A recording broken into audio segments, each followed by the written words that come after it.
Howdy, Professor. This is Turner Hammond here. I'm here to report on the first half of Gage and I's final project.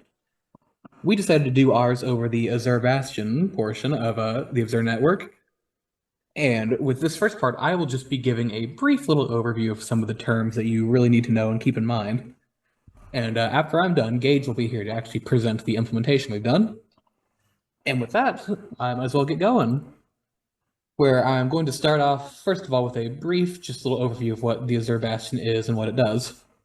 Where, as we covered in class before recently, Azure is a cloud computing program run by Microsoft, and it provides a broad range of cloud services like computing, analytics, storage, networking, all the likes.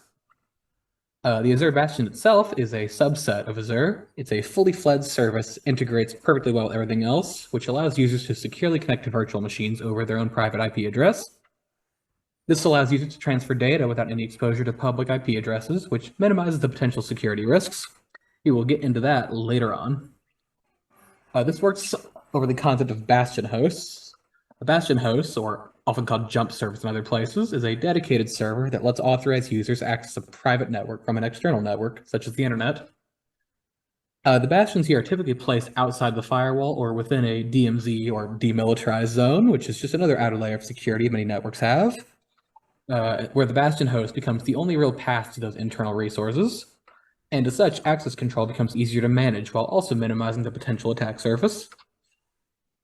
And what this means is basically with a Bastion host, as opposed to having to protect your entire kind of coverage, your entire layer, it basically creates a solid tunnel where there's just one entry point and one exit point that you have to look over and protect, which is the only way to really transfer data in and out of here.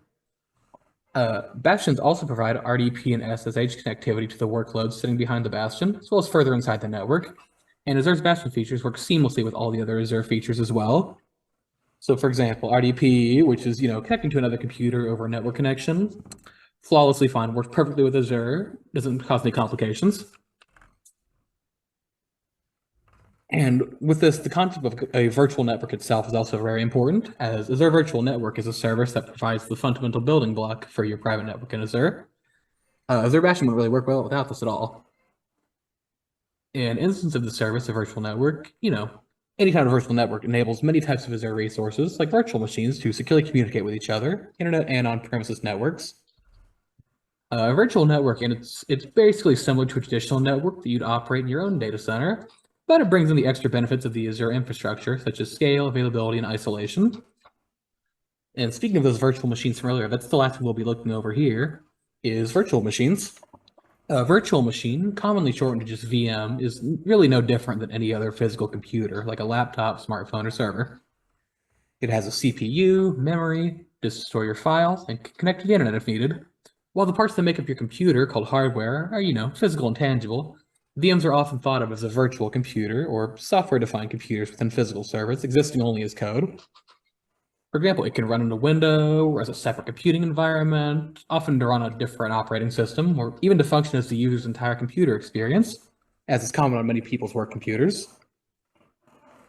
Say if you were at home and you don't want to bring your whole computer setup with you, you could run an RDP or SSH connection and basically have your whole setup from your little laptop. And what the Azure Bastion here makes it so that you can transfer data from virtual machines to other things back and forth much more securely without any risk. And with all those in mind, I'm going to swing this over to Gage, who will show you the actual implementation we've worked on. Thank you. Hello, welcome to the Azure Bastion demonstration.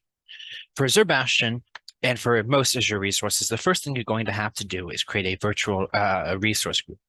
So we will go to resource groups. I already have two here. I have my demonstration one and another one, but we're going to go ahead and create a new one. And you will simply select your subscription. I am just using the free Azure subscription, and you'll name your resource group. So we'll just call this test, and we'll click next, and we don't need any tags, and then we can just create it. Now, once you have your resource group kind of stores all your resources, as so to speak, in one common area. So if we go to test, for example, we don't have any resources here. If we go to demonstration, we can see that I have all kinds of things here. I have my network, my virtual machines, all kinds of things, my SSH key, all kinds of things. So that's what that's for. Then we are going to have to create a virtual network. So we go to virtual networks. I already have one, my demonstration network. We click create. Once again, we will just use our Azure subscription and we will select the resource group that we just created, which is test. We'll click next. And then in security, we'll go ahead and turn on Azure Bastion. Go ahead and put in a host name.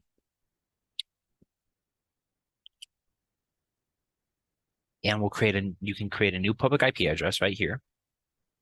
And then we'll go next. And we can leave this the same.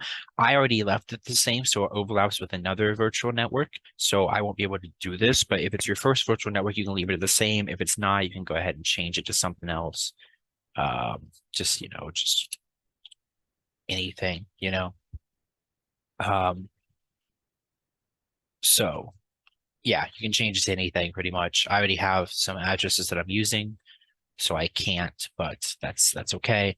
Then click next, and we don't need any tags, and then we can review and create. And as you can see, the validation failed because of the error earlier. That's okay. We're not going to create a new one because I already have my demonstration network right here. So next up, now we have our Azure Bastion certified network, we need to create a virtual machine. So I already have my demonstration machine. So we'll go ahead and click create Azure virtual machine. And again, we're using our Azure subscription. We'll use our test group. We'll give it a name, test VM. Test VM. Our region's fine. I'm in the Eastern United States, so we don't know what the zones or anything. We're going to go ahead and select an Ubuntu image. There's a lot of different image options. There's some Windows ones, there's some Debian ones, there's some Ubuntu ones. There's all kinds of ones, a lot of them free. But we're just going to stick with Ubuntu. Size is fine. I prefer SSH public key over password. So we generate a new key pair and we name it. So we can name it as test SSH. And this will download us a SSH key that we can just upload every time we want to connect to the Azure Bastion server, our virtual machine. Leave disk as it is, leave networking as it is. Once again, it's going to create a new we can use our test network, which we have, or we can use our demonstration network. But we'll use the demonstration network because I didn't create the test network. Subnet's fine. Public IP will create a new one, and the rest of this is fine. So we'll go to management. Don't need anything here. Don't need anything in monitoring. Don't need anything in advanced, and we are done. So we'll go ahead and create that. I'm not going to create it because I already have created one. So we'll go back to Microsoft Azure, and now we have all of the ingredients necessary to run Azure Bastion virtual machine. So we'll go to our virtual machine, click connect, and as you can see, there's normal connect, which we can just connect to, and then there's also Bastion connect. So if we go to connect via Bastion, Azure Bastion protects your virtual machines. And so we have our demonstration network Bastion, and we'll go ahead and switch this to our SSH key. And I will just upload my SSH key right here, my demonstration virtual machine key. And then once we click connect, I put my username, gaghinge, click connect. It opens up my virtual machine. And that is how you connect to a virtual machine using Azure Bastion. Thank you.